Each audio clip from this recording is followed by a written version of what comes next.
The fragile truce holding between Israel and Lebanon in place for 221 days since November last year, after over a year of conflict with the militant group Hezbollah, which started after the Hamas attacks on October the 7th, 2023, and Israel's ground offensive in the south of Lebanon began last September. So where do things now stand?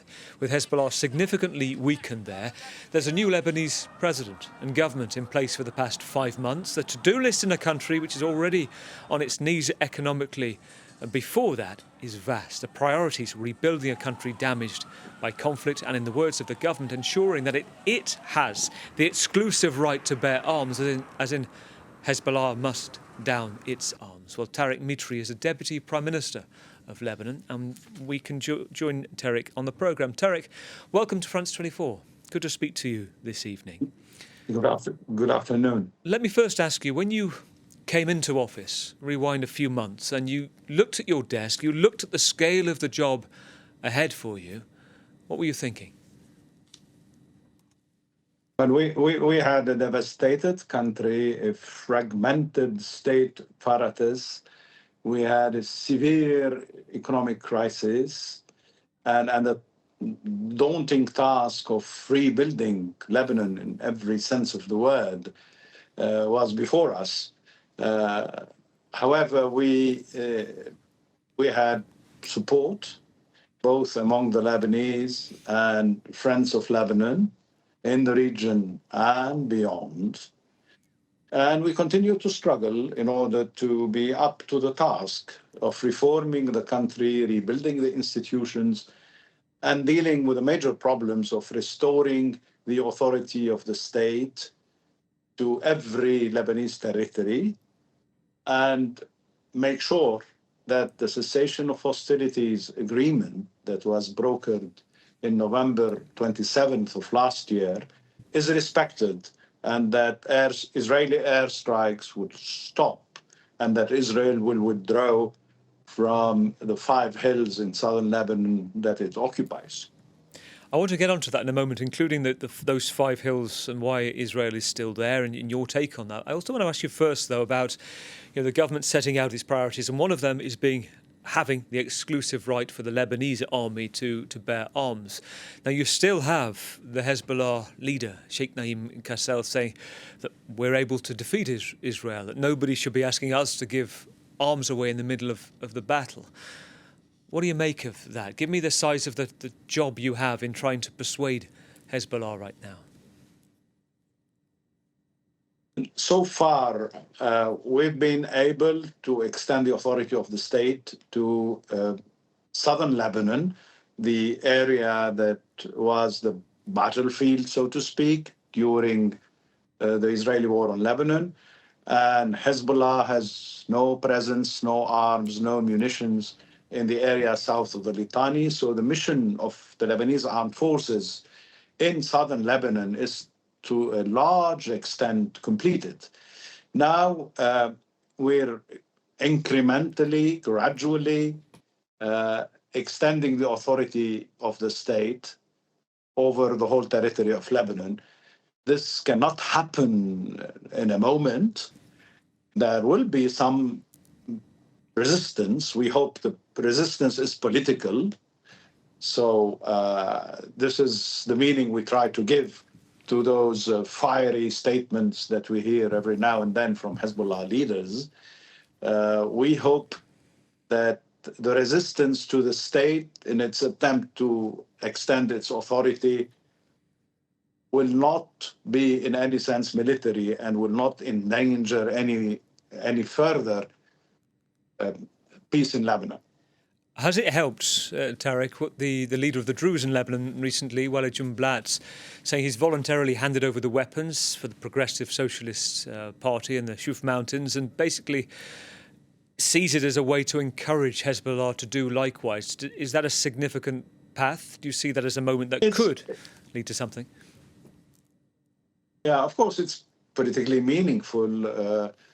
It's his way of inviting Hezbollah to be more reasonable, more conciliatory, to realize that the realities of Lebanon are not what they used to be, and the arms of Hezbollah do not have anymore the function of resistance, that there is an overwhelming majority of Lebanese and the friends of Lebanon all over would expect Hezbollah to give in their arms to the state. So this was his way of expressing this desire that Hezbollah would follow suit. Take us to what you touched upon at the start, Tarek, which is the state of the ceasefire. There hasn't been a cessation of hostilities, has there? Unfortunately, Israel has been systematically violating the cessation of hostilities agreement. There are more than 3,500 violations. This is all documented. The United Nations peacekeeping force, called the UNIFIL, has a list of those violations. So does the quadripartite committee that was established by the American, the French, to oversee the cessation of hostilities. Now, Israel is making its cessation of hostilities, of airstrikes, and withdrawal from southern Lebanon, conditional on the total disarmament of Hezbollah. While we in Lebanon, we believe that while we're committed to extend the authority of the state over its territory, we're at the same time asking Israel to withdraw from territories it occupies and asking Israel to abide by the agreements they agreed to in November 27 of last year. So you talk about more than 3,000 ceasefire violations. The Israel perspective, which I'm sure you're familiar with, is that there have been areas where Hezbollah is still firing and still saying it's hitting Hezbollah targets and it's still a threat. But I was listening to the words of the veteran, renowned Lebanon correspondent Jim Muir in recent days. It's described as more seeming like it's Lebanon cease and Israel fire right now. That is a problem. And your point to that is that in that time, we haven't seen Hezbollah fire back. No, I think Hezbollah has realized that that the agreement reached in last year has to be respected, that the southern Lebanon has to be spared, becoming once again a killing field.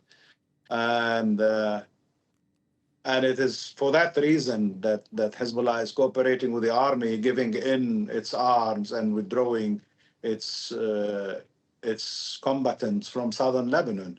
Southern Lebanon, as I said, is to a large extent Hezbollah-free zone. It's controlled to a large extent by the Lebanese army. There is a little more to be achieved in order for this control to be total. We saw in recent days, didn't we? I think there's a big gathering of supporters of Hezbollah for showing their own thoughts about the American bombing of Iran, and many people holding up images of the supreme leader in Iran. So it spells out the scale of the job you've got, because obviously not just a military organisation but politically as well. Tell me about the money, because in the last few days the World Bank has been released, I think I'm right in saying, around $250 million. Estimations of the need for rebuild, Tarek, I think is around $11 billion. Is that right? What can you do with $250 million in the short term? Where will that go? I think 250 millions are the beginning.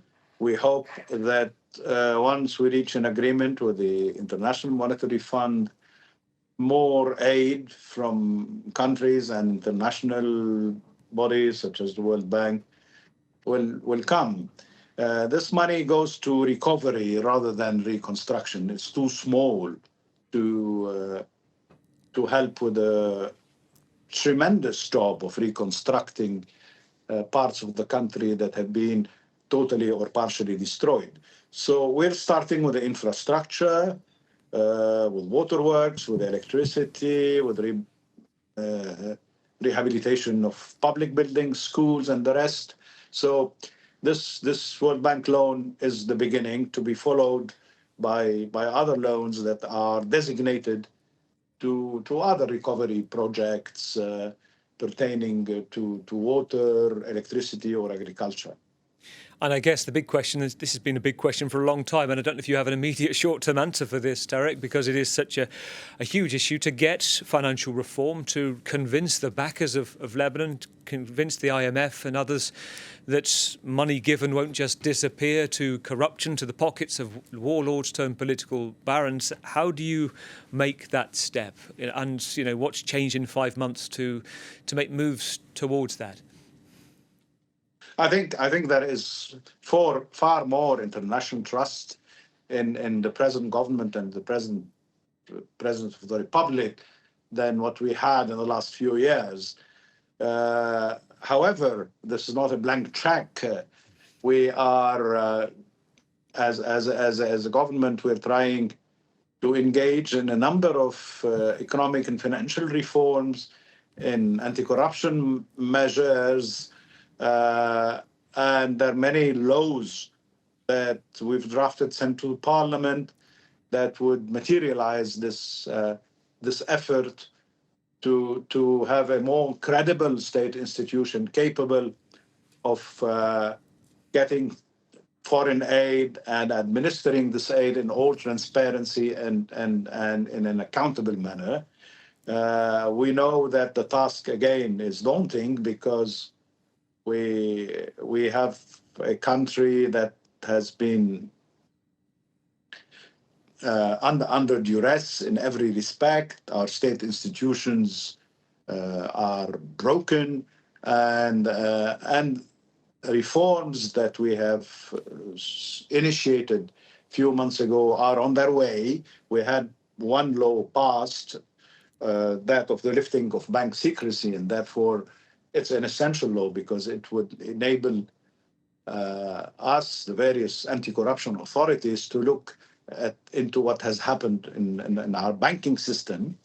But there are other laws that are in Parliament, and we're doing our best to get those laws approved and pave the way for an agreement with the International Monetary Fund. Once this agreement is reached, this is a sign that the international community would like us to give, that Lebanon is trustworthy, and then the support that has been kind of promised in vague terms would become a reality.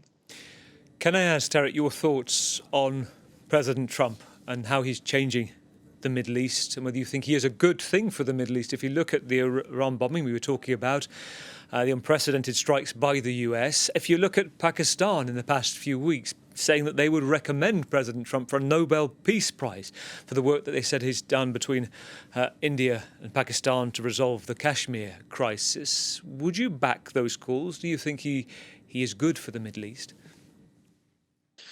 There are many people in the region and in my country as well who think that that President Trump will make peace in a way or another.